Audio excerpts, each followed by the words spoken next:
Kutai Timur, ya, Kalimantan Timur yang saya hormati dan insya Allah selalu senantiasa sehat dan dirahmati Allah Subhanahu wa Ta'ala. Saya harus berterima kasih kepada keluarga besar Muhammadiyah Kutai Timur dan sekitarnya yang telah memberikan kesempatan untuk bersilaturahim, ya. Dalam ilmu komunikasi, silaturahim itu bentuk komunikasi yang bisa mengurangi stres, ya. Ini kajian saya di kampus dan beberapa tempat, bahwa silaturahim itu salah satu bentuk komunikasi yang dapat mengurangi stres, apalagi di tengah situasi yang tidak seleluasa sebelum bulan Maret, ya.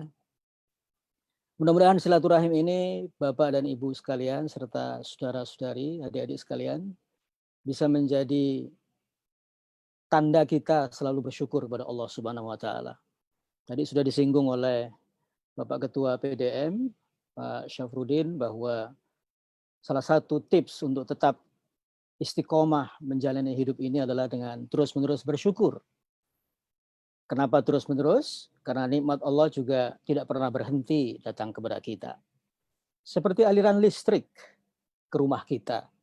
Kalau aliran listrik itu berhenti, maka tidak banyak yang bisa dilakukan. AC tidak hidup, ya. Laptop tidak akan hidup, apalagi handphone tidak bisa dicas. Begitu pula dengan bersyukur. Kita harus terus-menerus dialiri energi, ya, dari Allah Subhanahu wa Ta'ala. Bisa kita pakai syukur untuk beraktivitas tiada henti, ya. Tidak kenal pensiun, ya. Tidak kenal kata orang-orang Malaysia apa itu laskar tak berguna, ya. Apalagi dalam dakwah tidak ada kata akhir, ya, tidak ada kata pensiun. Fa idza faraghta fansab, ya. Dan ketika selesai sebuah urusan, maka sambung dengan urusan yang lain dengan lebih keras lagi. Nah, itu di surah Al-Insyirah, ya, bahwa tidak ada kata lelah, tidak ada kata pensiun di dalam mengejar program-program yang bertujuan memperbaiki dunia kita sekaligus akhirat kita. Bapak Ibu sekalian, ini topik yang saya ajukan ke Pak Yakub ketika meminta saya untuk mengisi silaturahim sekaligus kajian kita pada malam ini. Di November tahun lalu saya sempat juga mengisi pengajian, ya. Waktu itu saya ada tugas untuk riset di Kutai Timur. Saya pikir temanya Pilkada Kutai Timur, ya. ternyata saya harus alihkan ke perspektif Al-Qur'an, ya. Bagaimana pilkada? Udah mulai panas Bapak Ibu sekalian? Kapan-kapan kita singgung, ya, sedikit. Perspektif Al-Quran tentang kebahagiaan. Kalau di brosur atau e-leaflet, e-brosur, itu tertulis, jangan tunggu bahagia, tetapi jadikan bahagia itu sebagai gaya hidup. Topik ini punya 3 tujuan, Bapak Ibu sekalian. Saya mau ngecek sound dulu, jangan sampai saya ngomong sendiri. Sejauh ini terdengar bagus suara saya, Pak Yakub dan Bagus. Bapak Ibu sekalian? Bagus, ya? Sangat bagus. Ya. Alhamdulillah bagus Ustaz. Baik, terima kasih. Alhamdulillah. Hadza min fadli Cakep Rabbi, dan ya. bagus, Pak Ustadz. Baik. Terima kasih. Soalnya jangan sampai kayak saya ngajar di kampus, saya asik bicara, ternyata nggak ada suara didengar oleh mahasiswa, ya. Makanya dikit-dikit saya harus cek sound dulu. Ada 3 harapan kita kenapa topik ini kita bahas, Bapak Ibu yang saya hormati. Yang pertama, agar kita tetap istiqomah, konsisten, teguh pendirian, untuk tetap menjadikan Al-Quran sebagai panduan hidup, ya, sebagai navigator menjalani kehidupan di dunia ini, ya. Itu yang pertama, tetap istiqomah, menjadikan Al-Quran sebagai navigasi, sebagai alat navigasi supaya kita tidak salah arah. Itu yang pertama. Karena ibarat kalau kita berenang di lautan, maka kalau kita cuma berenang di permukaan, mungkin kita akan mendapat ikan-ikan teri kalau kita berenang di permukaannya saja. Kalau kita menyelam lebih ke tengah, mungkin kita akan dapat ikan yang agak besar, gitu. Tapi kalau kita menyelam sampai ke dasar lautannya, boleh jadi bukan cuma ikan yang kita peroleh, tetapi mutiara, ya. Begitu juga dengan Al-Quran ya. Kalau kita hanya mendalaminya di permukaan, mungkin kita akan dapat kenikmatan ketika mendengar Al-Quran seperti yang dibacakan oleh pendekar Amran tadi ya, Pak Amran tadi. Tetapi kalau kita menyelam lebih dalam lagi, maka bukan cuma kenikmatan yang kita peroleh, tapi justru mutiara kehidupan yang akan kita peroleh. Nah, itu maksudnya kita mengkaji beberapa inspirasi atau perspektif Al-Quran tentang kebahagiaan. Walaupun ini topiknya topik universal, sering kita dengar, tetapi kita ulang kembali, kita insight kembali supaya tetap tertanam dengan baik, bahkan lebih baik di benak kita. Itu yang pertama. Yang kedua, agar kita tidak salah mengejar kebahagiaan. Karena persepsi umum berlaku seperti yang dengan sangat bagus tadi sedikit dipantik ya. Karena Pak Syafruddin tadi sudah memantik. Banyak orang mengukur kebahagiaan dengan materi misalnya ya. Sehingga kita kadang-kadang jatuh jealous ya, iri ya. Kok dia baru buka toko sudah besar ya, nah, gitu ya. Kok karirnya baru 2 tahun sudah melejit ya, sudah eselonnya sudah tinggi ya, gitu ya. Hal-hal seperti itu bisa memukau kita, ya, Bapak Ibu sekalian. Maka dengan bimbingan Al-Quran kita tidak keliru, punya visi bahwa kebahagiaan itu jangan kebahagiaan semu yang dikejar, jangan pseudo happiness, ya. Kebahagiaan bayangan. Kata orang bahagia itu nanti kalau punya apa-apa. Ternyata tidak. Fakta membuktikan bahwa banyak orang yang sudah memiliki apa-apa, rumah bagus, jabatan mapan, pekerjaan hebat, gaji bagus, tapi toh tidak membuat ia bahagia. Sebaliknya ada orang yang justru materinya sederhana, orangnya hidup sederhana, tetapi bahagianya dia rasakan setiap hari. Jadi ukurannya tidak hanya materi. Maka yang di mana mana yang dimaksud oleh Al-Quran kebahagiaan sejati itu. Nah, itu yang kita bahas agar kita tidak salah menyangka bahwa kebahagiaan yang kita kejar-kejar atau kita damba-dambakan ternyata bukan itu yang dimaksud oleh Al-Quran. Yang ketiga juga target kita di beberapa menit ke depan adalah bagaimana sikap kita ketika terpukul oleh kehidupan. Nah, tadi juga lagi-lagi sudah disinggung sangat bagus oleh Pak Syafruddin. Banyak orang punya daya tahan untuk menghadapi hidup. Kuat dia untuk ketika dipukul, didera oleh kesulitan hidup bertubi-tubi. Dia punya resilience ya, dalam bahasa Inggris itu. Punya kemampuan untuk bertahan. Dan manusia Indonesia tinggi kemampuan bertahan hidupnya itu ya. Dibuktikan pada masa penjajahan dulu ya. Rakyat Indonesia itu punya daya tahan untuk menghadapi kesulitan sedemikian hebatnya. Tapi persoalannya, betulkah banyak manusia juga yang punya anti-fragile ya? Bagaimana pukulan itu menjadikan dia lebih baik? Bagaimana prahara itu, kesulitan hidup sedemikian rupa, tetap membuat dia menjadi lebih baik. Jadi tidak sekedar mampu bertahan, dalam konteks pandemi seperti ini, tidak sekedar mampu bertahan di tengah pandemi, tapi justru bisa menjadi lebih baik. Walaupun dipukul bertubi-tubi didera bertubi-tubi oleh kesulitan demi kesulitan. Nah itu yang coba kita kaji, Bapak Ibu sekalian, bagaimana memiliki sikap-sikap seperti yang diharapkan oleh Al-Quran. Saya akan mulai, Bapak Ibu sekalian, saya ada 22 slide. Kalau 22 slide, satu slide itu bisa 10 menit, mungkin menjelang sahur kita baru selesai ya. Oh enggak, saya bercanda. Saya akan ringkas-ringkas saja, karena ini mengantar ya. Nanti saya upayakan lebih banyak porsi dialognya dengan Bapak Ibu sekalian. Sehingga saya juga menimba pengalaman dari Bapak Ibu sekalian ya. Ini hanya mencoba untuk men-sharingkan lebih dulu apa yang menjadi topik pembicaraan kita malam ini. Bapak Ibu sekalian, mukadimahnya ini. Nabi Muhammad SAW mengajarkan kita untuk memohon perlindungan dari hal-hal yang dapat merampas kebahagiaan kita. Doa ini ada teks Arabnya ya. Allahumma inni a'udzubika minal hammi wal hazan wa a'udzubika minal ajzi wal kasali, wa a'udzubika minal jubni wal bukhli, wa a'udzubika min ghalabatid dain wa qahrir rijal. Doa ini disampaikan oleh Rasulullah Sallallahu Alaihi Wasallam kepada Abu Umamah ya, yang ketika itu dililit hutang ya, sehingga lupa ke masjid. Maka Rasulullah menawarkan sebuah doa, diajarkan kepada sahabat Ansor ini, baca doa ini. Maka engkau akan dilenyapkan seluruh kegulendahan hatimu, kegalauan hidupmu, dan lilitan hutang yang mencekik lehermu. Ya Allah, aku berlindung kepadamu dari kesusahan dan penderitaan, dari kelemahan dan kebosanan, ya, dari kepengecutan dan kebakhilan, dari lilitan hutang dan pengendalian orang lain. Jadi kalau kita dikejar-kejar debt collector, doa inilah yang harus kita sering dawamkan. Di dalam Islam, Bapak Ibu sekalian, doa itu bukan sekedar ratapan, keluhan.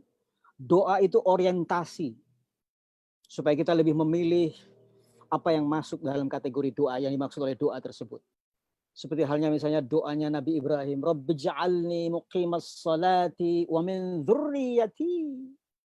Rabbana wa taqabbal du'a.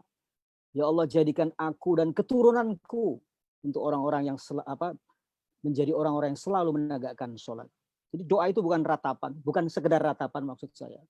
Tapi doa itu orientasi. Ibrahim memilih orientasi agar keturunannya dan dia tetap teguh sholat. Dia tidak memilih orientasi yang lain. Jadi doa yang kita lantunkan apapun bentuknya itu adalah orientasi. Kalau Rasulullah mengajarkan doa ini itu artinya ada hal-hal Bapak dan Ibu sekalian yang dapat merampas kebahagiaan kita. Apa itu? Sedih, cemas, susah, utang ya. Utang ini macam-macam ya. Janji ini bisa macam-macam. Ada janji kriminal, ada janji yang dangkal ya. Itu kita bahas di beberapa kesempatan lainnya. Pengecut ya, pelit juga begitu.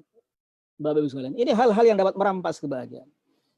Makanya tadi di ujung tema kita mengatakan jangan tunggu bahagia. Bahagia itu tidak ditunggu Bapak Ibu sekalian. Bahagia itu adalah pilihan hidup. Coba lihat, perhatikan baik-baik surah Ar-Ra'du tadi. Ayat yang ke-12. Huwallazi yurikumul barqa. Dia memperlihatkan, dia maksudnya Allah, dia memperlihatkan halilintar kepada kalian untuk menimbulkan ketakutan dan harapan. Menarik metafora ini. Ini gaya Allah ya. Karena saya mengajar komunikasi, jadi saya banyak meneliti Al-Quran atau menyimak tafsir Al-Quran dari sudut pandang perspektif ilmu komunikasi. Betapa gaya komunikasi Allah itu menimbulkan metafora yang dalam, Bapak Ibu sekalian. Halilintar. Halilintar itu faktanya satu, tapi sikapnya bisa multitafsir gitu ya. Bisa menimbulkan ketakutan, bisa juga menimbulkan harapan. Hampir mirip dengan pandemi ini. Pandemi ini bisa menimbulkan ketakutan, bisa juga menimbulkan harapan, kan gitu ya. Hampir sejurus dengan surah Al-Insyirah. Fa inna ma'al usri yusra. Inna ma'al usri yusra. Tafsirnya banyak. Salah satunya kata usri di situ menggunakan alif lam. Dalam ilmu nahu disebut alif lam ma'rifah. Artinya definitif. Kesulitan itu terbatas. Sementara yusron atau kemudahan itu tidak pakai alif lam. Tidak pakai alif lam ma'rifah. Tapi dia nakirah. Tak terbatas. Infinitif dia. Lambangnya apa? Kalau adik-adik yang masih sekolah itu lambangnya apa? Infinity ya. Tak terhingga gitu ya. Jadi kesulitan itu terbatas. Sementara kemudahan itu luar biasa banyaknya. Tanpa batas horizon sama sekali. Itu kalau kita kaji lebih lanjut. Fa inna ma'al usri yusra. Inna ma'al usri yusra. Lalu kenapa banyak manusia terpaku kepada kesulitan? Karena memang watak manusia selalu saja tertumpu pikirannya kepada hal-hal yang sifatnya negatif ya. Hal-hal yang sifatnya sulit gitu ya. Misalnya sakit gigi, itu kan cuma 1 biji yang sakit ya. 30 yang ini kan masih sehat, tapi yang difikirkan yang sakit ya. Mobil kita tergores misalnya ya, Yang difikirkan itu goresan kecil yang ada di mobil. Sementara 90% bagian bodi mobil yang masih sehat itu, yang masih mulus itu tidak difikirkan. Kalau dalam ilmu jurnalistik disebut bad news is a good news. Ya. Berita buruk itu berita baik. Maka di media itu selalu ada berita-berita buruk, karena berita buruk itulah berita baik yang pantas untuk diberitakan. Kenapa? Watak manusia memang suka kepada hal-hal yang menjurus kepada yang menyusahkan mentalnya. Ini pengantar mukadimah Bapak Ibu sekalian sebelum sampai kepada bagaimana Al-Quran mencoba untuk mengantarkan kita. Saya potong kompas dulu karena Pak Syafruddin sudah menyinggung soal bagaimana kalau kita iri, ya, jealous tadi, hasad tadi kepada orang. Ada nasihat, saya kutip dari Muhammad Al-Ghazali dalam bukunya atau kitabnya Jaddid Hayatak, ya. Perbaharuilah imanmu, ya, atau perbaharuilah hidupmu. Kira-kira begitu tafsirannya. Salah satu halaman buku itu menulis, kalau engkau tidak pernah sampai hari ini, sampai siang ini atau sampai malam ini, masih ada orang yang engkau benci, masih ada orang yang menjadi objek hasadmu atau irimu, maka jalan termanjur adalah doakan dia, karena sangat sulit untuk membenci orang yang kita doakan. Ini saya pakai, Bapak Ibu sekalian. Kalau misalnya kita tiba-tiba, ya maklumlah manusia itu seringkali digoda setan, ya. Ada aja gitu untuk hasad kepada orang lain, ya. Kalau Anda atau kita masih membenci orang sampai hari ini, doakan dia, karena untuk kebaikan maksudnya, ya. Karena sangat susah, Pak, Bu, untuk membenci orang yang kita doakan. Bahkan Muhammad Al-Ghazali menasihatkan juga lebih lanjut, supaya engkau tidak lagi membenci, bersyukurlah. Karena Allah tidak menjadikan engkau seperti orang yang engkau benci itu. Jadi nasihat-nasihat kayak gini mungkin bisa kita praktekkan, ya, bisa kita pakai dalam kehidupan sehari-hari. Tentu Bapak Ibu punya resep-resep lain untuk menghadapi goncangan mental tadi, ya.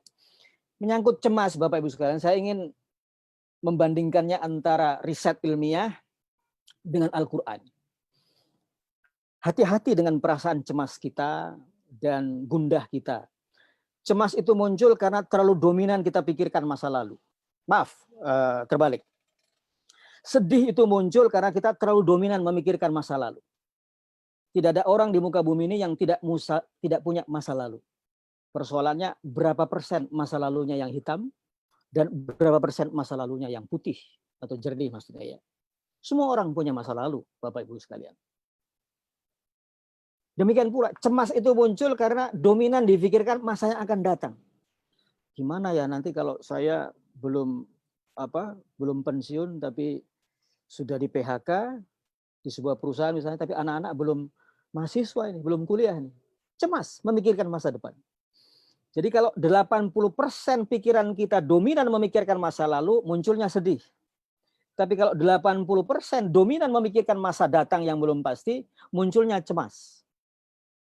Jalan terbaiknya adalah pikirkanlah dominan 80% hari ini apa yang harus kita bikin. Yang bisa kita intervensi adalah hari ini dan sekarang. Di sini dan sekarang. Today and now. Yang lalu nggak bisa kita intervensi. Kita nggak bisa berbuat apa, tidak bisa kita kontrol, tidak bisa kita kendalikan. Masa datang juga begitu. Jangankan masa datang, esok saja tidak bisa kita intervensi. Yang bisa kita intervensi adalah hari ini. Bapak dan Ibu sekalian.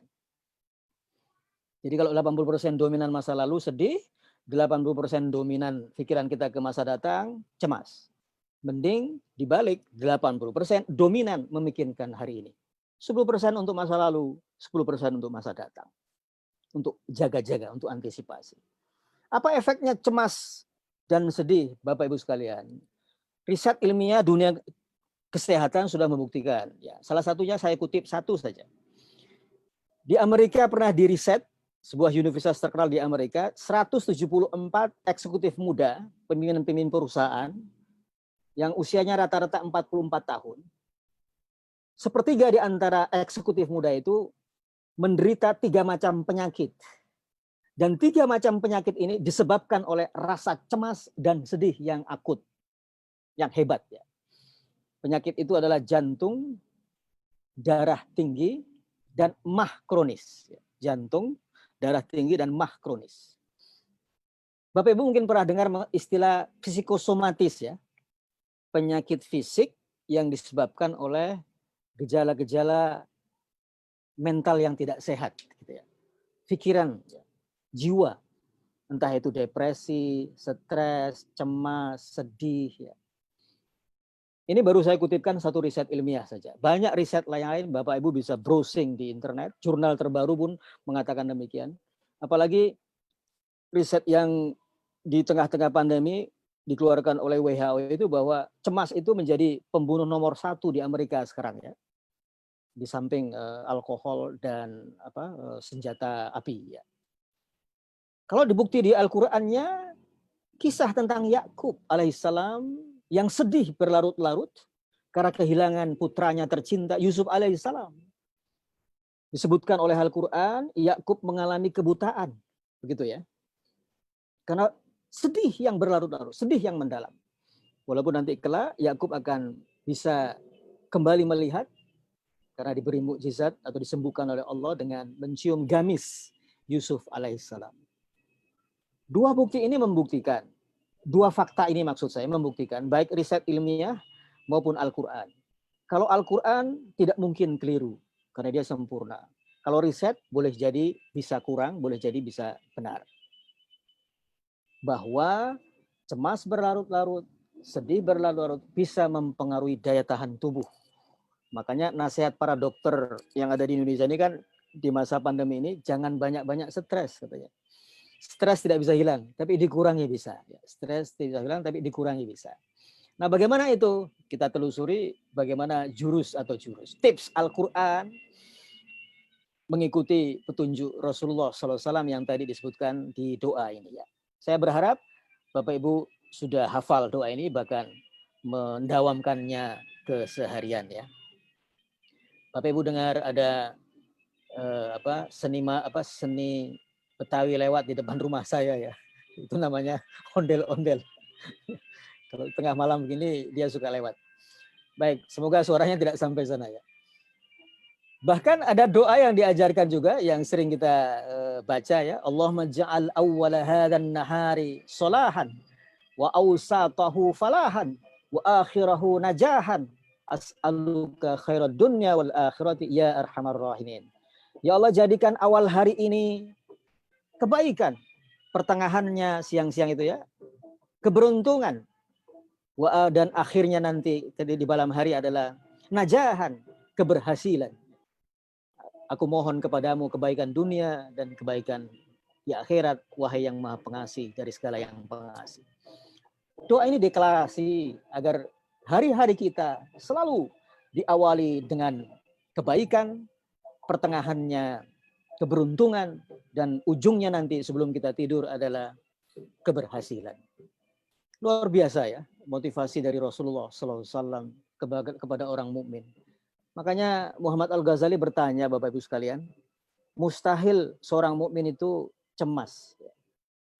Kalau ada orang mukmin atau orang Islam lah ya, cemas, lebih banyak cemasnya, lebih banyak galaunya ketimbang bahagianya, ada yang keliru dari caranya beragama. Gitu ya. Saya kayaknya pengen pinjam ini, Bapak Ibu sekalian, pinjam metaforanya atau analoginya Sekjen PP Muhammadiyah ya, Pak Profesor Mukti ya, Abdul Mukti. Beliau bikin metafora, kalau ada, ini metafora persyarikatan. Kalau ada anggota Muhammadiyah kata yang tidak betah lagi di Muhammadiyah, jangan mencela-cela Muhammadiyah katanya. Tapi turun saja dari angkot sehingga berganti angkot yang lain gitu ya. Jadi Muhammadiyah diibaratkan sebagai angkot ya. Bukan salah supirnya, bukan salah mobilnya, tapi salah supirnya yang nyetir ya, atau penumpangnya yang tidak betah. Sama dengan ini ya. Kalau kita menjadi seorang mukmin ya, yang sudah digembleng bertahun-tahun oleh dakwah gitu ya. Lalu banyak atau dominan cemasnya, dominan sedihnya ketimbang bahagianya, ada yang keliru dari cara kita mempraktekkan Al-Quran dan Sunnah. Karena karena akumulasi dari pesan-pesan Al-Quran dan Sunnah itu selalu ujungnya adalah kebahagiaan seorang mukmin. Qad aflahal mu'minun. Sungguh berbahagialah orang-orang beriman itu. Atau banyak sekali di ayat tempat kita, di beberapa tempat di Al-Qur'an kita temukan wattaqullah la'allakum tuflihun. Bertakwalah kepada Allah agar kalian berbahagia, agar kalian beruntung, agar kalian jaya. Itu ada di 11 tempat di Al-Qur'an. Bapak Ibu sekalian, kita lanjut ke perspektif Al-Qur'annya ya. Oh iya, ini boleh saya selingan bertanya kepada Bapak Ibu ya. Tapi udah dijawab oleh Pak Ketua PDM tadi, Pak Syafruddin, bahwa bahagia itu duluan atau belakangan. Begitu kita bahagia, apa saja yang kita temui menjadi enak. Jadi harus duluan bahagia itu. Saya sering mengumpamakan, kalau seorang ayah dan bunda, ayah ibu maksudnya, nanti bahagia ketika anaknya diwisuda, telat, Pak. Jadi di benaknya itu adalah, nanti kalau saya punya rumah bagus baru saya bahagia. Nanti kalau sudah naik pangkat baru saya bahagia. Kalau anak-anak sudah menikah baru saya bahagia. Kalau anak-anak punya nanti cucu baru saya bahagia. Berarti bahagianya belakangan. Maka yang paling kuat, saya tidak mengatakan benar atau salah, yang paling kuat berdampak bagi kehidupan kita adalah bahagia itu duluan. Ya. Di tengah-tengah proses mencapai hal-hal yang kita impikan itulah kita juga harusnya dalam posisi mood yang bahagia. Ibarat ini Bapak Ibu sekalian, naik taksi, kalau nanti sudah pernah ke Jakarta atau naik taksi di Samarinda misalnya. Kalau kita naik taksi, Bang, tolong Bang, antar saya ke Monas misalnya, atau ke Pasar Baru. Oke Pak. Orang yang tercekam oleh ongkos misalnya ya, maka dia terus-menerus melihat argo taksinya. Atau terus-menerus memikirkan, berapa nanti saya bayarnya? Jangan-jangan mahal nih. Jangan-jangan nggak ada uang di dompet saya nih, nggak cukup nih. Dia fokusnya ke argo, ke tarif taksinya.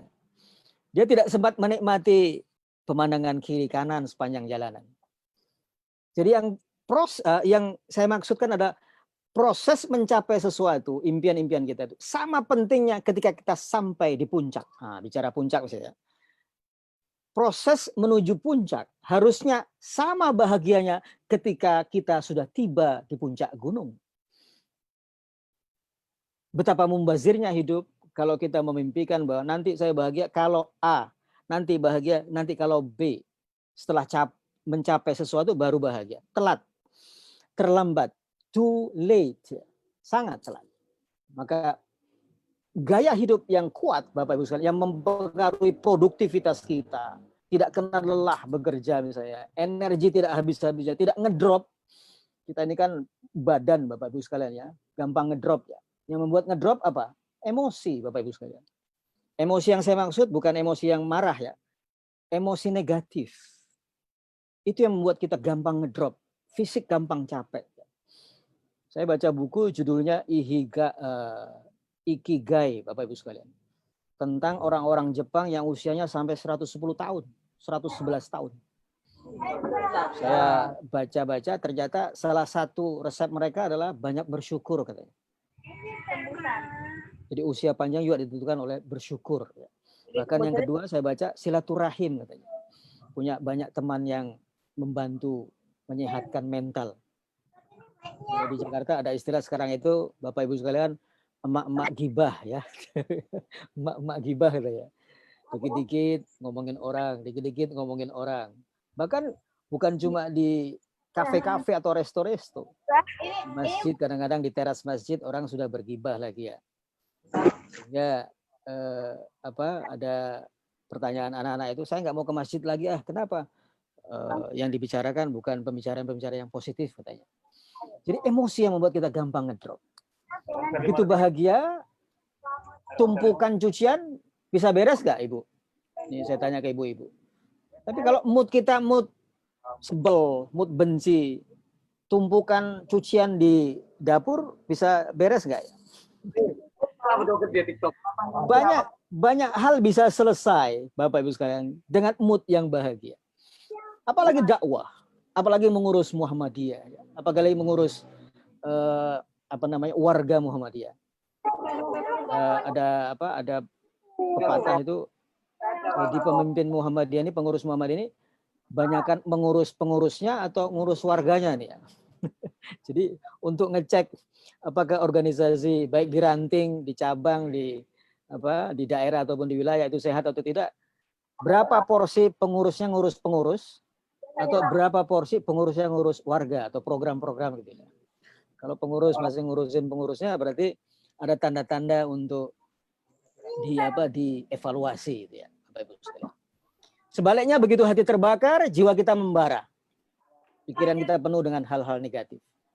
Langsung saja semuanya tampak buruk ya. Ini mengapa lelah Bapak Ibu sekalian? Ya, sebentar Allah selalu mengingatkan dengan hayya 'alal falah ya, bahwa jarak kemenangan dengan jarak kemenangan kita itu hanya berkisar antara kening dan sajadah. Ini hanya gambar yang saya coba ambil supaya kita bisa mengambil pelajaran bahwa betapa dekatnya jarak kemenangan dengan seorang mukmin itu. Entah hanya terpisah dengan sajadah saja. Kalau kita meyakini mood yang bahagia tadi ya. Saya cuplik sedikit, ini indeks kebahagiaan dunia, Bapak Ibu sekalian. Nomor 1 itu Finlandia. Maksudnya indeks kebahagiaan itu adalah rata-rata penduduk sebuah negara itu berapa sih tingkat kebahagiaan warganya ya. 10 itu paling bahagia. Kalau 0 itu mendekati 0 berarti paling tidak bahagia. Kalau 7,6 seperti yang tampil di slide saya ini masuk dalam kategori paling bahagia. Nomor 1 sampai 10 itu adalah negara-negara Normandik ya. Negara-negara yang mayoritas bukan Islam, bukan Muslim penduduknya.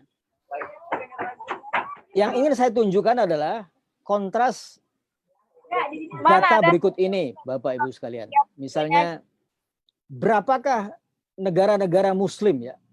Di ranking berapa dia? Negara Muslim itu United Arab Emirates itu di 20 ya. Qatar, Saudi Arabia ini 33 rankingnya dari 150-an negara ya. Malaysia, Bahrain, Kuwait. Berapakah Indonesia yang mayoritas bahkan terbesar penduduknya di Indonesia ini, di dunia ini Muslim? Indonesia itu nomor 96 ya. Dengan angka indeks kebahagiaannya 5,0. Artinya apa? Kalau rapot merah, Bapak Ibu sekalian. Pertanyaan saya bukan soal urutannya, Pak. Pertanyaan saya adalah kenapa umat Muslim yang terbesar di dunia, yang seharusnya paling bahagia di dunia dong, karena dia punya Al-Quran, dia punya tuntunan Rasulullah SAW yang berisi, yang penuh dengan harta karun untuk mengajak umatnya untuk bahagia. Toh jatuh pada urutan yang ke-96. Variabelnya boleh kita perdebatkan karena penelitian ini oleh Organisasi Perserikatan Bangsa-Bangsa, variabelnya ini Bapak Ibu sekalian, ada 6 variabelnya. Variabel kebahagiaan itu, ada pendapatan, nah ini tidak perlu lagi diperdebatkan ya. Makin tinggi gaji, otomatis akan mempengaruhi kadar kebahagiaan seseorang ya, walaupun tidak mutlak. Banyak juga gaji tinggi, tetapi tetap menderita. Ada juga gaji yang hanya 1 digit, tapi senang luar biasa. Itu relatif ya. Tapi yang saya maksud adalah variabel kedermawanan, Pak. Bukankah Al-Quran menganjurkan umat Muslim ini supaya menjadi seorang dermawan? Kalau orang dalam keadaan mood bahagia, mudah untuk menjadi dermawan. Jadi untuk ngecek mood kita ini bahagia atau tidak, Bapak Ibu sekalian, mudah saja. Kalau kita ringan tangan membantu sesama, itu mood kita lagi bahagia. Tapi kalau kita pelit, bisa kita duga bahwa moodnya pun lagi mood sebel gitu ya. Ini yang saya maksud bahwa bukankah ini diajarkan oleh Islam? Apalagi yang nomor 6, tingkat korupsi. Oh, mungkin boleh jadi ini. Saya merenung, mungkin boleh jadi ini. Nomor 6 inilah variabel yang membuat umat Islam Indonesia tidak masuk kategori 10 besar penduduknya yang paling bahagia. Padahal umat Islam punya Al-Quran dan punya sunnah yang seluruh isinya mengajak umatnya untuk selalu dalam posisi bahagia hari ini. Saya ulangi, bahagia hari ini Bapak Ibu sekalian, bukan nanti. Apa dalilnya? Al-Quran surah Al-Baqarah ayat 201. Wa minhum may yaqulu Rabbana atina fid dunya hasanah wa fil akhirati hasanah wa qina adzabannar. Dan sebagian mereka berkata, bukan telah berkata, may yaqulu. Dalam ilmu nahwu itu fi'il mudhari dipakai, yaqulu. Artinya apa? Sedang berlangsung ya. Sedang berkata gitu ya. Artinya apa? Bahagia itu harus menjadi perilaku sehari-hari. Dia bukan ditunggu, bukan menunggu peluang, tetapi dia harus dipilih. Bahwa cukup berkata kepada diri sendiri, hari ini harus lebih baik dari kemarin. Itu seperti hadis Rasulullah kan, Sallallahu Alaihi Wasallam. Mendeklar dengan diri sendiri saja itu sudah membantu kita untuk punya mood bahagia dalam keseharian kita. Karena banyak hal bisa beres, banyak hal urusan rumah tangga, urusan organisasi, urusan pekerjaan yang bisa beres dengan mood bahagia ini. Jadi yang membuat orang sukses itu bukan pencapaian-pencapaiannya, tetapi yang membuat orang sukses dan produktif adalah mood bahagianya. Ini dibuktikan oleh riset ilmiah dan Al-Quran sudah mengkonfirmasinya. Atau sudah lebih dahulu mendeklarasikannya bahwa bahagia membuat orang gampang produktif, mudah produktif. Slide saya yang berikutnya, ini kalau ngutip Einstein ya, hidup sederhana itu membawa lebih banyak kebahagiaan daripada sukses tapi tanpa istirahat ya. Ini 22 studi saya sudah singgung tadi bahwa kebahagiaan merupakan perilaku yang melahirkan sukses pekerjaan. Saya ingin tambahkan sukses dakwah. Bapak Ibu sekalian, para dai ya, dimanapun berada, saya titipkan pesan ini ya, karena saya berkecimpung di majelis tabligh, maka dakwah itu akan lebih banyak menuai efektivitas ketika mood kita adalah mood bahagia. Dan bagaimana men-shifting mood itu tentu ada tipsnya ya, tentu ada latihan-latihannya ya. Tidak datang dengan sini, perlu perjuangan untuk melatih diri agar punya mood bahagia. Merupakan hasil aksi positif yang dimiliki oleh seseorang. Ayat-ayat, ini kita langsung masuk ke ayat-ayatnya sekarang ya, hakikat ayat-ayat bahagia. Saya kutipkan di sini ada 11 tempat di Al-Quran, Bapak Ibu sekalian, yang menyitir atau menstate kata-kata yang berkaitan dengan bahagia. Dalam hal ini saya ambilkan aflaha ya.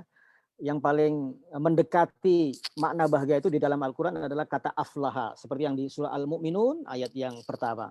A'udzubillahi minasyaitonirrajim. Qad aflahal mu'minun.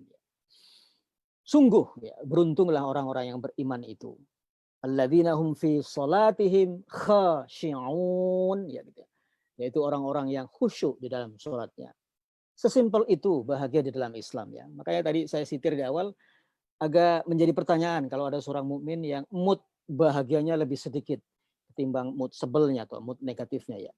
Tujuan akhir dari semua perintah Allah itu supaya kalian berbahagia. Tidak bisa tidak. Bukti yang paling eksak adalah Al-Baqarah 183. Ya ayyuhalladzina amanu kutiba alaikumusiyam kama kutiba alal ladzina min qablikum la'allakum tattaqun. Ayat puasa ya. Puasalah diwajibkan atas kamu, semoga kamu menjadi bertakwa. Bertakwa itu syarat untuk memperoleh kebahagiaan. Wattaqullaha la'allakum tuflihun. Sering kali diulang di dalam Al-Quran diksi ini ya. Wattaqullaha la'allakum tuflihun. Bertakwalah kepada Allah agar kalian berbahagia. Lagi-lagi agak sulit diterima kalau ada seorang yang bertakwa, mood bahagianya lebih sedikit ketimbang mood negatifnya ya. Jadi tidak saja ayat-ayat tadi yang akan saya ketengahkan tidak saja membuat seorang mukmin itu berbahagia, tetapi ditunjukkan juga perbuatan-perbuatan apa yang efeknya berbahagia. Atau dengan kata lain, tindakan-tindakan apa saja dalam keseharian kita yang berdampak kepada mood bahagia maupun bahagia itu sendiri. Ada yang nanya mungkin ya, apa sih bahagia itu? Semua orang punya momen-momen kecil untuk merasakan lapang dada. Ya, lapang dada itu bahagia. Nyaman, tenang, tidak banyak tekanan hidup, ya. Tidak banyak hasad. Itu kan lapang dada. Al-Quran menstate, alam nasyrah laka sadrak. Bukankah aku, kata Allah, yang telah melapangkan dadamu, wahai Muhammad? Alam nasyrah laka sadrak. Jadi lapang dada itu salah satu wujud bahagia. Maka ada yang bilang al-insyirah itu surah lapang dada, surah bahagia ya. Yang memberatkan punggungmu gitu ya. Dan aku pula lah yang menaikkan namamu. Lalu fa inna ma'al usri yusra, inna ma'al usri yusra. Nah, kita masuk ke tindakan-tindakannya. Apa saja kelakuan-kelakuan yang membuat kita makin bahagia. Nah, gitu maksudnya Bapak Ibu sekalian. Nah, ini dia. Ini saya kutipkan. Saya nggak tahu apakah Pak Yakub merecord ini ya, supaya nanti ini bisa di-share ke teman-teman. 1, 2, 3, 4, ada 11 ya tempat. Bapak Ibu akan bisa silakan mengkajinya lagi di rumah atau dengan pasangan, dengan suami, dengan istri, atau dengan anak-anak. Ada 11 tempat, Pak. Bahwa tujuan akhir dari semua perintah Allah itu supaya kalian berbahagia. Ujung dari ayat ini rata-rata berbunyi demikian. Wattaqullaha la'allakum tuflihun. Misalnya Ali Imran 130.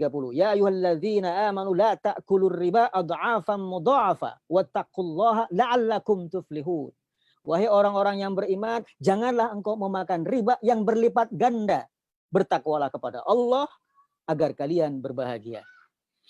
Jadi ujungnya semua kalimat yang saya sitir ini, yang saya cantumkan di dalam slide ini adalah, ujungnya adalah wattaqullaha la'allakum tuflihun. Tidak saja menunjukkan bahwa ujung dari semua penghambaan kita ini adalah bahagia, tapi ditunjukkan oleh Al-Quran.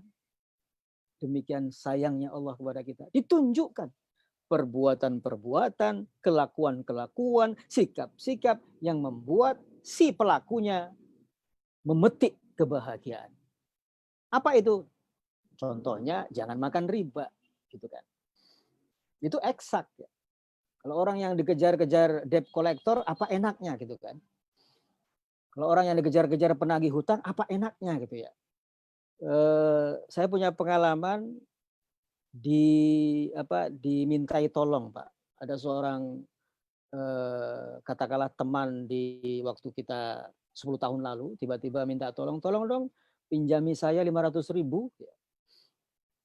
Saya tanya dulu, untuk apa ini? Saya terlibat hutang online. Coba hutang online, coba. Apa namanya? Hutang kredit online yang mencekik leher ya, bunganya itu 30% sampai setengahnya bahkan ya. Karena nggak pakai syarat katanya, mudah, hanya cuma KTP. Saya lupa istilahnya itu. Finance apa gitu ya. Oh, fintech, Pak. Financial technology tadi. Oh, Anda tercekik itu. Iya, Pak, ini saya kapok nih minjem duit lewat online ini cepat. Apa enaknya? Di mana letak bahagianya orang yang berhutang itu ya? Bahkan Rasulullah tadi doa di awal tadi sudah ditunjukkan. Lindungi aku dari jeratan hutang gitu ya. Dalam hidup ini sedapat mungkin kita tidak berhutang, ya Bapak Ibu sekalian. Kenapa? Karena ada kaitannya dengan tingkat kebahagiaan kita. Jadi bukan seberapa bahagia kita, tapi seberapa sering sih kita ini bahagia. Misalnya Senin bahagia, tapi Selasa sebel, Rabu benci, Kemis galau, Jumat susah, Sabtu susah lagi. Cuma 1 hari dong. Orang yang paling bahagia, orang yang banyak bahagianya dalam kesehariannya. Bukan sesekali bahagia. Itu nomor 1. Demikian pula yang Ali Imran 200. Ya ayyuhalladzina amanu sabiru wasabiru warabitu wattaqullaha la'allakum tuflihun. Ujungnya itu lagi. Kalau kamu bahagia, sabar, perkuat kesabaranmu. Warabitu, tetap kukuhkan untuk tetap bersiap-siap. Daripada menunggu, lebih baik menggulung lengan baju. Nah, gitu saya. Daripada menunggu pandemi berakhir, lebih baik bersiap-siap. Bapak Ibu sekalian, di mana Trans 7, saya nonton interview, wawancara ya, antara seorang ayah yang baru saja di PHK. Dia di PHK bulan April. Sementara anak-anak masih butuh nafkah ya. Masih sekolah. Apakah terpukul? Jelas ya. Tidak ada manusia yang yang lazim tidak terpukul, pasti terpukul. PHK di masa pandemi ya. Tetapi apakah dia menyerah? Yang saya perhatikan dia bilang dengan sangat yakin, kalau saya menyerah sebenarnya bisa Pak, kepada pewawancara ya. Tapi dia bilang, saya menolak untuk menyerah. Si ayah sudah membuktikan bahwa dia menolak untuk menyerah. Karena dia menolak untuk menyerah, jalan terbuka Bapak Ibu sekalian. Itulah kekuatan deklarasi ya. Kekuatan istilahnya, ngomong kepada diri sendiri. Oke, boleh. Di luar sana sedang susah, tapi saya menolak untuk menyerah. Dia buka gerai bakso rupanya. Setelah di PHK, buka gerai bakso. Saya jadi ingat kalau ngomong bakso, pernah ditraktir Pak siapa? Pak Bukhari ya, yang di mana? Pak Yakub? Waktu saya mampir di sebuah pimpinan cabang mana tuh yang Bapak tersebut, ketua pimpinan cabang, Pak sambil Muhajir, buka. Pak Muhajir. Pak Muhajir. Allahu Akbar ya. Ingat bakso. Ada beliau ya? Ada Pak Muhajir. Si ayah yang di PHK ini rupanya membuka gerai bakso dan baksonya sampai Eropa, Pak. Sampai Eropa. Rupanya orang-orang Indonesia yang tinggal di Eropa kangen sama baksonya. Kan sekarang online bisa. Tetapi dia tidak mengirim bakso dari Indonesia ke Eropa. Basi dong ya. Si pembeli memborong 10 porsi, 20 porsi. Untuk siapa? Untuk disampaikan kepada fakir miskin yang ada di pinggir-pinggir kota. Jadi sambil sedekah. Alhasil sang ayah menafkahi anaknya. Berlanjut menafkahi anaknya. Kalau dia menolak menyerah bisa saja, tapi dia tidak menolak menyerah. Apa artinya? Sabar dan kuatkanlah kesabaranmu, pasti akan terbuka. Jihad fisabilillah juga begitu. Wattaqullaha la'allakum tuflihun. Al-Maidah 90 juga begitu. Jauhi minuman keras. Ini eksak. Kalau mau sengsara, minum minuman keras. Kalau mau bahagia, jauhi judi, jauhi berhala, jauhi taruhan. Jadi Allah itu tidak hanya menunjukkan bahwa akhir penghambaanmu itu bahagia. Tapi ini pekerjaan yang engkau harus lakukan atau engkau harus hindari. Sampai selanjutnya saya tidak akan merinci satu-satu Bapak Ibu sekalian. Ini hanya itu tadi pemantik saja untuk Bapak Ibu lebih termotivasi untuk mengkaji lebih lanjut. Alhasil dari ayat-ayat bahagia ini, saya sebut ayat-ayat bahagia karena penuh dengan motivasi, penuh dengan inspirasi agar kita tidak menyerah kepada pukulan hidup, tidak menyerah kepada deraan musibah, tidak menyerah kepada tantangan-tantangan yang ada di depan kita ya. Carilah anugerah Allah dan banyak-banyaklah ingat padanya agar kalian bahagia. Ini surah Al-Jumu'ah ayat 10. Wa idza qudiyatis shalah fantasiru fil ardi wabtaghu min fadlillahi wadhkurullaha katsira. Jika sudah ditunaikan salat Jumat, maka berhamburanlah untuk mencari nafkah dan banyak-banyaklah mengingat Allah. Jadi satu nafas Bapak Ibu sekalian, mencari nafkah dan banyak-banyak mengingat Allah. Di situ menggunakan wawu ya, dan akumulasi artinya. Tidak hanya mencari rezeki tanpa mengingat Allah, tapi harus nyatu. Cari nafkah juga banyak-banyak mengingat Allah. Apa efeknya? Wattaqullaha la'allakum tuflihun. Sungguh ini harta karun Bapak Ibu sekalian bagi seorang mukmin untuk tetap tidak terpukul oleh apapun tantangannya, tapi justru punya anti-fragile istilahnya. Bagaimana bisa menjadi lebih baik di tengah pukulan-pukulan hidup atau deraan-deraan hidup. Kemudian pesan Al-Quran dalam menyikapi kesulitan hidup, ini juga saya akan lompati, karena tidak mungkin seorang muslim itu menyerah ketika didera hidup. Musibah itu pasti, saya ulangi, musibah itu pasti. Musibah itu sunnatullah. Tidak mungkin 100% hidup ini bahagia, itu juga benar. Bahkan benar. Kenapa? Karena ada duka, ada kematian, ada sakit, ada kehilangan. Itu semua membutuhkan mental yang istilahnya drop ya kalau kita lagi berduka. Tetapi duka itu sebentar dan pasti berlalu. Ibarat pegawai hotel Bapak Ibu sekalian yang menyambut tamu-tamu. Jadi tantangan atau kesulitan itu adalah seperti tamu hotel. Sementara kita ini adalah pelayan hotel yang menyambut semua tamu hotel. Ada tamu yang cerewet kita terima, tamu yang baik kita terima. Tapi adakah tamu hotel yang tinggal di hotel terus-menerus? Tidak. Kesulitan juga begitu. Tidak mungkin kesulitan terus-menerus. Dia akan lewat, dia akan pergi.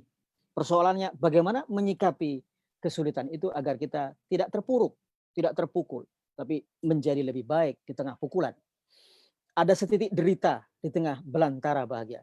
Jauh lebih banyak peluangnya, jauh lebih banyak hal yang positifnya ketimbang penderitaannya. Saya ulangi, musibah itu pasti, tapi apakah dengan musibah kita menderita atau tetap bahagia itu pilihan. Saya ulangi Bapak Ibu, ini kata kuncinya. Musibah itu pasti, pukulan hidup itu pasti, kesulitan hidup itu pasti, persoalannya mana yang kita pilih. Tetap bahagia di tengah pukulan atau menderita di tengah pukulan. Kayak peristiwa kecopetan, sama-sama kecopetan, tapi ada orang yang menderita ketika kecopetan, tapi ada orang yang malah bersyukur ketika kecopetan.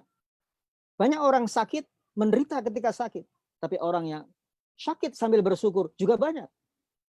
Sambil merenung, oh ini mungkin teguran Tuhan, supaya saya lebih banyak ingat Tuhan. Selama ini saya waktu sehat tidak ingat siapa-siapa. Keluarga pun tidak saya ingat. Dengan sakit saya disadarkan, dikasih petir. Nah, itu maksud saya. Jadi halilintar itu dalam kehidupan manusia sekali-sekali dikasih petir manusia itu untuk diinsyafkan dia. Jangan sampai dikasih petir nggak ingat-ingat. Kehidupan ini pasti ada petirnya. Persoalannya petirnya satu, sikapnya dua. Apakah menakutkan atau justru memberi harapan. Sungguh elok metafora Al-Quran di surah Ar-Ra'd ayat 12 tadi ya. Walladzi yurikumul barqa khaufan wa tama'an. Dialah yang memperlihatkan halilintar untuk menimbulkan ketakutan ataupun pengharapan. Mana yang kita pilih? Jadi bahagia itu soal pilihan. Yang kedua, ubahlah sudut pandang. Ini pesan Al-Quran dalam menyikapi kesulitan hidup sebagai penutup rangkaian kaji kita. Bapak Ibu sekalian, sebelum nanti ada dialog dan penambahan-penambahan dari Bapak Ibu sekalian. Ubahlah sudut pandang. Saya ulangi, ubahlah sudut pandang. Karena posisi gunung tak bisa diubah. Apa maksudnya? Bapak Ibu sekalian, saya sering mengumpamakan begini. Kalau kita mau memotret sebuah gunung dengan kamera handphone kita, begitu kita jepret, terus kita review, wah kayaknya jelek nih. Kita jepret lagi. Apakah gunung yang kita geser atau posisi kita yang kita geser? Tentu posisi kita sebagai pemotret yang kita geser. Karena gunung tidak bisa diintervensi, tidak bisa diubah. Realitas kesulitan atau fakta kesulitan tidak bisa diubah. Sakit misalnya, tidak bisa diubah. Tidak bisa diintervensi. Yang bisa kita intervensi adalah sikap kita menghadapi sakit tadi. Sikap kita menghadapi musibah tadi. Ban bocor misalnya, Bapak Ibu sekalian. Ban bocor itu fakta. Tetapi sikap kita terhadap ban bocor bisa dua. Bisa ngedumel, bisa menggerutu, atau bisa bersyukur. Siapa tahu ada seseorang yang mau ikut dengan mobil kita sehingga kita dibocorkan bannya, sehingga dia bisa menumpang misalnya. Jadi ubahlah sudut pandang, Bapak Ibu sekalian. Inilah mengapa Bapak Ibu yang Rasulullah SAW tidak pernah baper. Kadang-kadang saya merenung Bapak Ibu sekalian, kenapa ya? Apakah karena Rasulullah seorang nabi? Bukankah beliau juga manusia biasa? Kok Rasulullah nggak pernah baper ya? Dihadapi penderitaan yang bertubi-tubi. Saya dapatkan itu di kisah ketika beliau Rasulullah SAW bersembunyi di sebuah kebun anggur ya. Ketika di Taif diburu-buru oleh anak-anak dan dilempari batu sehingga kaki beliau berlumuran darah ya. Turunlah tawaran Jibril Bapak Ibu sekalian. Di tengah deraan penderitaan seperti turunlah malaikat Jibril menawarkan bantuannya. Kata Jibril, ada malaikat penjaga gunung nih yang menawarkanmu. Apakah gunung ini perlu kami timpakan kepada orang-orang yang mencelakakanmu? Dengan tenang, cool banget ya Rasulullah. Jangan, nggak usah. Dia memperlakukanku seperti ini karena mereka tidak tahu. Boleh jadi nantilah keturunannya akan datang yang akan memperlakukanku dengan baik. Rasulullah mengubah sudut pandang Bapak Ibu sekalian. Ini juga lah yang dimaksud dengan surah Ar-Ra'd. A'udzubillahi minasyaitonirrajim. Innallaha la yughayyiru ma biqaumin hatta yughayyiru ma bi anfusihim. Sesungguhnya Allah tidak akan mengubah sebuah nasib sebuah kaum kecuali kaum itu sendiri yang akan mengubahnya. Apa maksudnya? Minimal mengubah sudut pandang. Angle-nya kita ubah. Jadi kalau kita baperan Bapak Ibu, dikritik dikit sampai malam nggak bisa tidur misalnya ya, dikritik misalnya ya, atau katakanlah diperlakukan tidak diperlakukan semena-mena oleh orang misalnya ya. Lalu tidak bisa membuat kita tidur nyenyak di rumah. Kita pikirin terus ya. Coba ada angle lain kita pakai. Ini resep Rasulullah SAW dan juga Al-Quran. Ubahlah sudut pandang. Karena posisi gunung tak bisa diubah. Pandemi ini bisa kita ubah nggak sih Bapak Ibu sekalian? Pakai masker, jaga jarak, kemudian tidak lagi istilahnya harus cuci tangan misalnya. Bisa diubah nggak sih di pandemi ini? Musibah ini fakta, tapi sikap kita terhadap musibah bisa dua. Bisa semakin menderita atau bisa memilih yang semakin produktif. Tinggal memilih. There is a choice. Ada pilihan di balik sebuah fakta atau fenomena yang memukul atau katakanlah mendera seorang manusia. Ini mungkin Bapak Ibu sekalian yang terhormat. Oh iya, kalau yang ketiga ini tips menyikapi kesulitan hidup, ini spesialisasi saya di kampus karena saya mengajar komunikasi. Jadi mengendalikan komunikasi Bapak Ibu sekalian. Mengendalikan bahasa yang kita pakai itu penting untuk menyikapi kesulitan hidup ya. Misalnya gini, ini tips satu aja ya. Nanti kapan-kapan kita sambung. Jadi gini, bahasa yang kita gunakan Bapak Ibu sekalian itu bisa membuat kita makin jelek moodnya, makin negatif. Saya ambil contoh konkret. Nggak usah dijawab, tapi jawab saja dari benak masing-masing. Dari 50 emosi negatif yang dimiliki manusia menurut para psikiater, psikoanalisis, psikolog menyimpulkan ada 50 emosi yang sering menderita yang diderita oleh manusia. Mulai dari stres, cemas, sedih, galau, ya, tertekan, depresi, ya, sulit tidur ya. Kemudian disimpulkan bahwa semua emosi negatif itu akarnya satu. Saya ulangi. Semua mood-mood negatif di benak manusia itu akarnya satu. Apa itu? Sikap senang menyalahkan pihak lain. Saya ulangi. Sikap senang atau suka menyalahkan pihak lain, baik itu orang maupun situasi. Contoh, kalau kita sudah berpandangan negatif kepada orang lain, maka nggak ada yang bagus itu. Nggak ada yang bagus Bapak Ibu. Mulai dari misalnya, wah coba lihat tuh cara jalannya. Cara jalannya udah seperti orang sempoyongan itu. Lihat cara ngomongnya itu. Begitu kita dibenak, jadi komunikasi itu bukan hanya berbicara kepada orang lain Bapak Ibu sekalian. Berkomunikasi itu juga berbicara kepada diri sendiri. Itu juga komunikasi, interpersonal communication. Berapa banyak kita menilai orang misalnya hanya lewat penampilan misalnya. Tinggi banget orangnya ya, kok kayak tiang listrik ya. Walaupun tidak terucapkan, tapi ada di celetak-celetuk benak kita itu. Ini orang kok gendut banget ya, kayak truk dia ya. Selalu ada penilaian-penilaian. Nah itu mempengaruhi mood. Orang yang suka bahasa Jawanya itu, saya nggak tahu bahasa Kalimantannya apa ya, ngerasani, ya. Ngerasani orang lain itu tidak bisa mengendalikan bahasa Bapak Ibu sekalian. Maka ketika kita ingin punya mood bahagia, maka bahasa itu juga penting.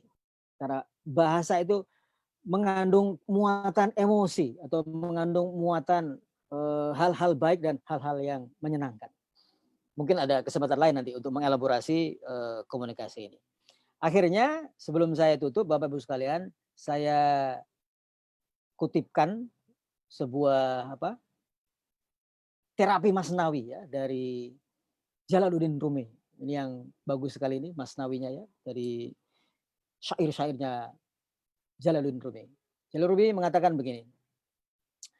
Seorang raja punya mutiara Bapak Ibu sekalian, punya mutiara ya, punya mutiara. Dia tunjukkan mutiara yang indah dan kemilau itu di depan para pembesar-pembesar istana. Lihat mutiara saya. Ini mutiara kebanggaan saya. Lalu dia tanya kepada salah satu perdana menterinya, bagaimana menurut pendapat sang perdana menteri? Menjawab, wah itu luar biasa. Belum pernah saya melihat mutiara seindah itu Baginda. Lalu sang raja mengatakan, kalau memang ini bagus, tolong belahlah atau pecahkan mutiara ini. Kata sang perdana menteri, bagaimana mungkin saya memecahkan mutiara itu? Sementara itu adalah milik Tuhan yang paling berharga. Saya tak kuasa, wahai Baginda. Maka raja menyuruh pengawalnya untuk memberikan hadiah kepada si perdana menteri. Pertanyaan ini diajukan kepada beberapa orang kemudian. Menteri yang lain ditanya begitu, jawabannya juga begitu, dikasih hadiah lagi. Nggak ada yang berani untuk memecahkan mutiara. Ada satu orang yang berbeda dari orang-orang sebelumnya ya. Orang-orang sebelumnya mendapat hadiah. Karena memuji mutiara sang raja dan tidak berani memecahkan perintah tidak berani melanggar perintah raja untuk memecahkan mutiara tersebut. Ada satu orang yang ketika ditanya, iya mutiara baginda raja sangat gemilang, bagus sekali. Lalu sang raja mengatakan, coba pecahkan mutiara ini. Saya bisa memecahkan mutiara itu, wahai raja. Semua orang terbelalak. Loh, ini kenapa ada orang kok berani-beraninya? Sebelum mutiara itu dipecahkan, orang yang belakangan ini berkata kepada para pembesar-pembesar raja itu, kalian hanya terpaku kepada mutiara, tetapi lupa kepada titah raja. Mana yang kalian pentingkan? Mutiara raja atau perintah raja? Saya ulangi Bapak Ibu sekalian. Mana yang kalian kalian fokus kemana gitu ya? Apakah kalian hanya fokus ke mutiaranya atau ke perintah raja? Bapak Ibu sekalian, Rumi memprovokasi kita. Mana sih yang kita pentingkan di muka bumi ini? Dunia yang dihamparkan oleh Allah kepada kita atau perintah Allah? Hampir mirip kali ya. Raja tadi memberikan mutiaranya dan orang-orang terpaku kepada mutiara yang indah itu sebagai simbol dunia. Tapi lalai kepada perintah raja untuk memecahkan mutiara tadi. Hampir mirip dari fenomena kita keseharian. Bagi seorang mukmin, mana yang jauh lebih penting? Dunia ini menjadi fokus kita, ambisi terbesar kita, atau perintah Allah Subhanahu wa taala yang menjadi fokus kita? Saya kembalikan ke Pak Yakub. Semoga ada manfaatnya ya. Billahi fi sabilil haq. Assalamualaikum warahmatullahi wabarakatuh. Tafadhol Pak Yakub. Waalaikumsalam warahmatullahi wabarakatuh. Assalamualaikum warahmatullahi wabarakatuh. Terima kasih Ustaz Usman Abdul Watik, luar biasa pengantar kajian kita pada malam hari ini ya, terkait dengan tema jangan menunggu bahagia tapi pilihlah ya jalan untuk bahagia. Ada 3 catatan yang dapat saya tulis. Yang pertama, ada setitik derita di tengah-tengah kebahagiaan. Kemudian ubahlah sudut pandang karena gunung posisinya tidak mungkin untuk bisa dirubah. Kemudian yang ketiga, bagaimana kita mengendalikan bahasa atau memiliki manajemen daripada bahasa sehingga retorika yang keluar itu bisa bernilai positif.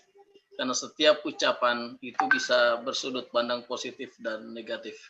Baik, 3 catatan ini ya tentu dari uraian panjang yang tidak bisa saya tidak bisa saya garis bawahi satu persatu pada para jamaah sekalian yang berada di Zoom.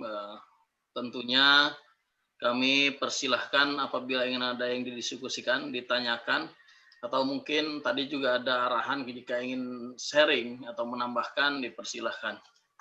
Silahkan diangkat tangannya yang akan bertanya atau ingin sharing. Ada di chat itu moderator, sudah ada Betul, pertanyaan. betul. Saya ada baca ini. Dari Pak Ahmad Nasir ya. Ya, tingkat bunuh diri dan alkohol sebagai variabel juga dinyatakan bahagia. Karena kecenderungan negara maju secara ekonomi lebih banyak bunuh diri dan mencari kebahagiaan dengan alkohol, menurut Ustadz bagaimana? Betul, betul. Jadi, Terima dari kasih. negara maju itu ada fenomena ya, Betul. banyak bunuh diri. Bahkan banyak seperti di barat itu ada satu negara di atas 50% penduduknya mengidap penyakit setengah gila. Betul, betul. Ya, silakan Ustadz. Bahkan saya dapat dari seorang dokter di Rumah Sakit Islam Jakarta, jadi miliknya PP Muhammadiyah. Di Jakarta itu ada rumah sakit, Bapak Ibu sekalian, namanya RSIJ Cempaka Putih ya, namanya Rumah Sakit Islam Jakarta. Di situ pimpinannya seorang spesialis syaraf ya, spesialis kejiwaan, namanya Dokter Meta ya, dokter juga spesialis kejiwaan. Saya terkejut ketika dia mengatakan salah satu bentuk ciri-ciri orang yang mengidap penyakit jiwa itu adalah kebanyakan selfie katanya ya. Itu riset dia. Saya pikir, betul Bu, betul Dok, betul. Kalau ada ibu-ibu atau bapak-bapak dikit-dikit selfie, mau makan difoto dulu makanannya ya, mau turun rumah juga di selfie. Itu ada gejala penyakit jiwa katanya, kata dokter spesialis itu. Maksud saya kembali ke pertanyaan tadi soal Alkohol, betul. Maka variabel tadi, Bapak Ibu sekalian, itulah apa istilahnya ya? Riset yang dilakukan oleh dunia barat itu tidak murni objektif, Pak. Pasti ada kecenderungannya untuk apa ya saya memelintir ya. Ada buku bagus, itu judulnya Lying with Statistic ya, berdusta dengan statistik. Jadi tidak bisa hasil riset itu dipercaya 100% ya. Bisa juga dia hanya mementingkan beberapa variabel saja. Tingkat bunuh diri karena alkohol, karena senjata api, itu menjadi pembunuh nomor 1 sekarang di Amerika dan negara-negara Eropa ya. Bahkan negara yang paling makmur sekalipun ya. Bapak Ibu bisa ingat kejadian terakhir di Selandia Baru yang terkenal makmur itu justru membuat rakyatnya justru mengidap stres akut ya, sehingga bisa membabi buta membunuh warga Muslim yang sedang sholat Jumat ketika itu ya. Walaupun dimotivasi oleh kebencian ya, tapi variabel alkohol, variabel hidup bebas, variabel hidup tanpa moral itu seharusnya juga harus diperhitungkan oleh para periset ya, sehingga jangan sampai bias hanya mementingkan ukuran-ukuran duniawiyah, pendapatan, kemudian kedermawanan ataupun kegotong royongan ataupun kemajuan infrastruktur, tidak ada jaminan. Tentu kalau kita mau meriset sendiri untuk Indonesia, hasilnya pasti beda, hasilnya bisa lain. Saya bisa memprediksi kalau kita meriset kaum muslimin di Indonesia, boleh jadi nilainya tidak di angka 5 ya. Pasti angkanya bisa naik lebih tinggi dari yang diriset oleh badan dunia tersebut. Itu jawaban saya kepada Pak siapa tadi, Pak sebentar, Pak Nasir ya, Pak Ahmad Nasir. Ahmad Nasir. Ya betul, saya setuju Pak. Jadi hasil riset seperti ini tentu saja objektivitasnya bisa kita perdebatkan ya. Maksud saya menampilkan hasil riset tadi sekedar untuk mencoba untuk menstimuli kita bahwa betapa orang-orang sana itu teliti dari dalam melihat sebuah fenomena ya, tanpa dikaitkan dengan agama apa di balik orang-orang yang dia teliti. Lalu di chat juga saya baca ada dari Pak siapa?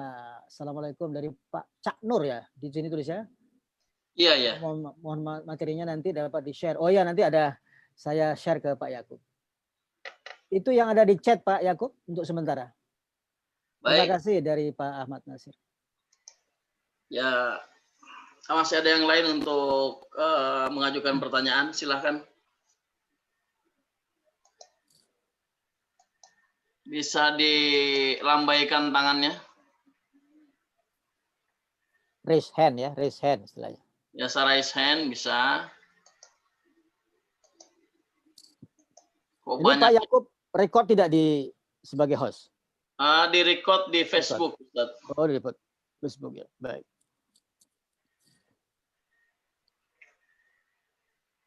Di Kutai, di Sangatta sudah jam 11, jam 10 ya? Ya, baru jam 10. Baru jam 10. Baik, apakah masih ada? Kalau tidak ada, ya tentunya. Oh, Cak Nur, silakan Cak Nur. Silakan. Terima kasih. Assalamualaikum warahmatullahi wabarakatuh. Waalaikumsalam warahmatullahi wabarakatuh. Pak Nur. Pertanyaannya singkat saja, Pak Ustadz. Baik. Bahagia itu letaknya di mana? Itu yang pertama. Yang kedua, ketika ada dua orang, ya, dua kelompok orang, ya, suami istri, yang baik. Satu itu tidur di gubuk dekat sawah, yang ya. Satu tidur di hotel. Ya. Itu kalau mereka itu bahagia yang mana kira-kira? Bagus. Pertanyaan singkat tapi dalam. Yang pertama, bahagia itu letaknya di mana? Ya. Yang kedua terkait dengan kondisi saat ini. Yang satu tidur di hotel, yang satu tidur di gubuk. Nah, kalau saya pribadi Pak bahagia yang di gubuk Pak, karena nggak mikir hotel. Itu dua-duanya itu suami istri berdua-dua gitu. Oke ya, silakan Ustaz. Baik, terima kasih Pak Nur atau Cak Nur. Terima kasih atas pertanyaannya. Saya senang dapat pertanyaan yang tajam walaupun singkat ya. Saya jawab dengan sebuah perumpamaan juga supaya gampang dimengerti ya, bahwa di mana letaknya kebahagiaan itu? Satu ketika seorang profesor bisnis, Pak, profesor ahli bisnis ya, itu memberi nasihat kepada seorang nelayan yang siang-siang sudah pulang melaut. Sudah pulang melaut siang-siang. Maka sang profesor bisnis ini menghampiri si nelayan yang siang-siang kok sudah pulang ya, atau saya masih pagi kok sudah pulang padahal masih bisa terus melaut ya. Sang profesor bisnis, ahli bisnis ini bertanya, kok sudah pulang? Bukannya kalau Anda melaut lebih lama akan banyak ikan yang Anda bawa pulang? Cukup ini Pak, ikan yang kami bawa pulang sudah cukup untuk makan siang saya dan keluarga dan anak-anak.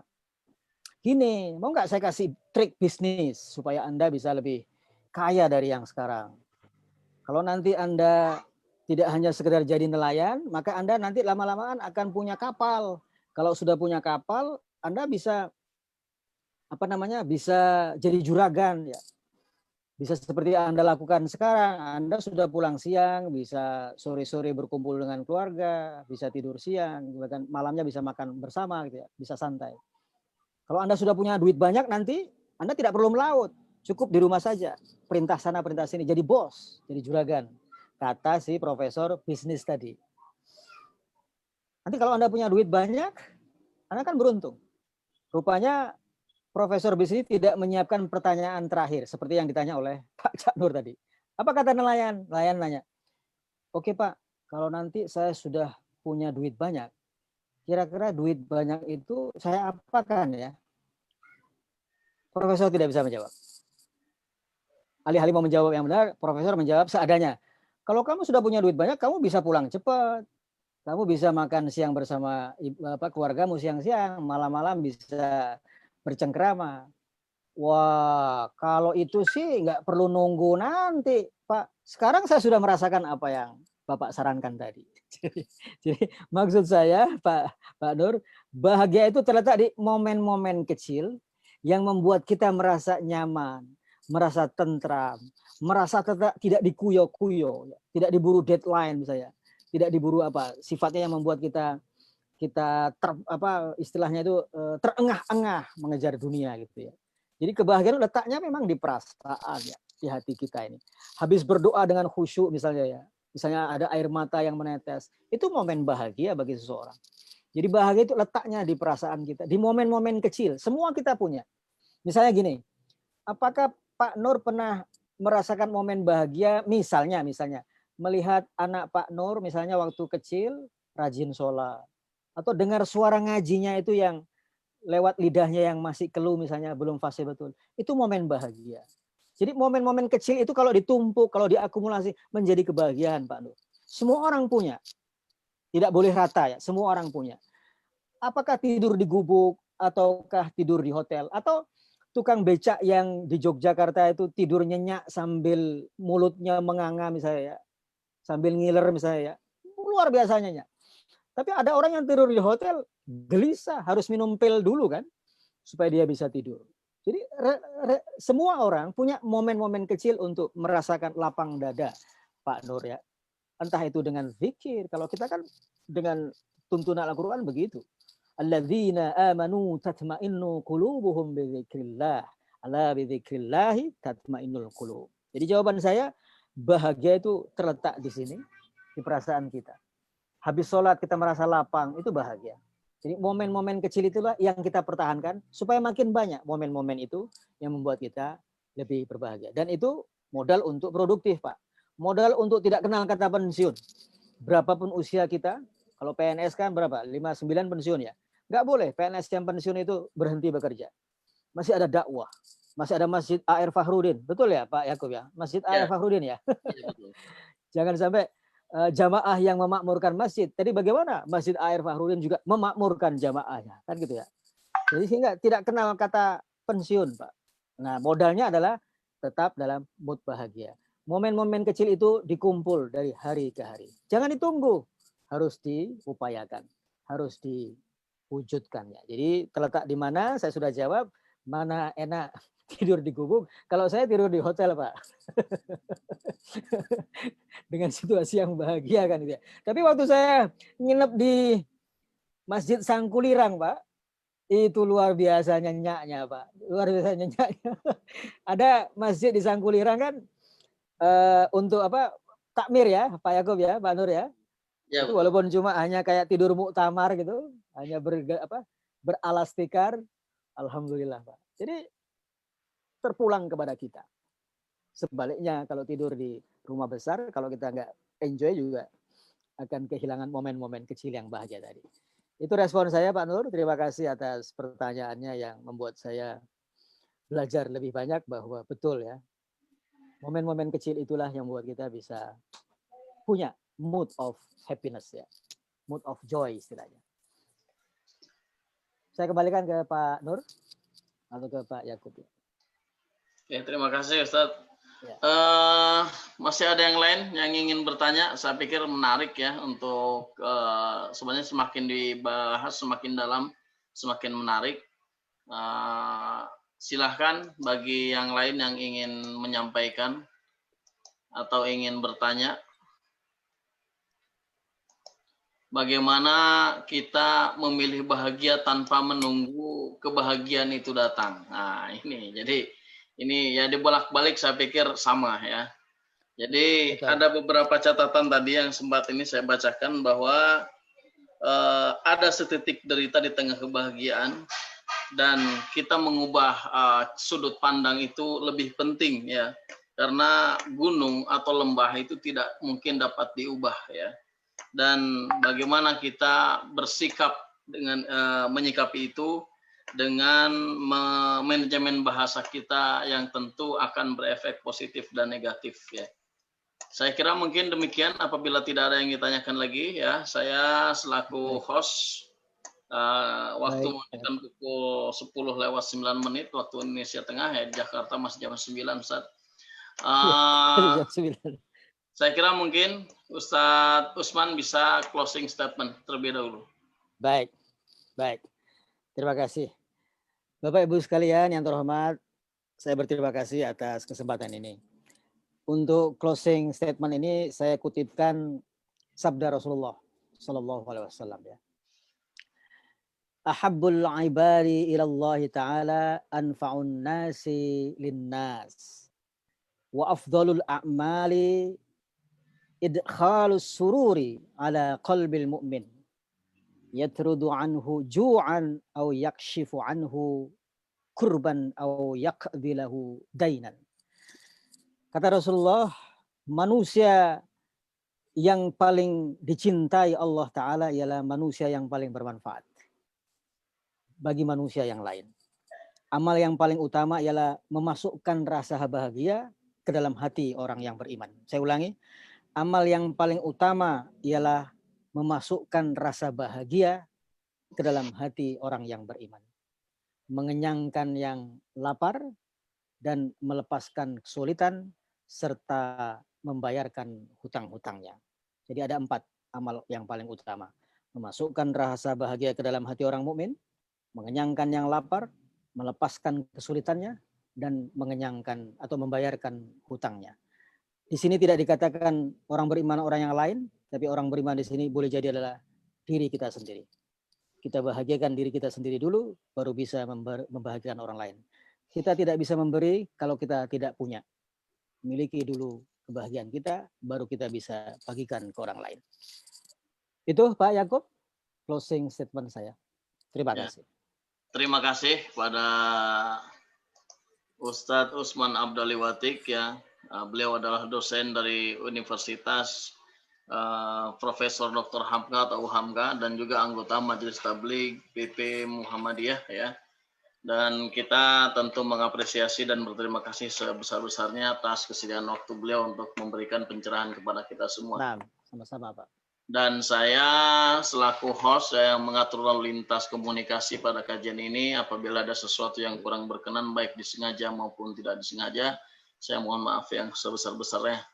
Nasrun minallahi wa fathun qarib. Wassalamualaikum warahmatullahi wabarakatuh. Waalaikumsalam warahmatullahi wabarakatuh.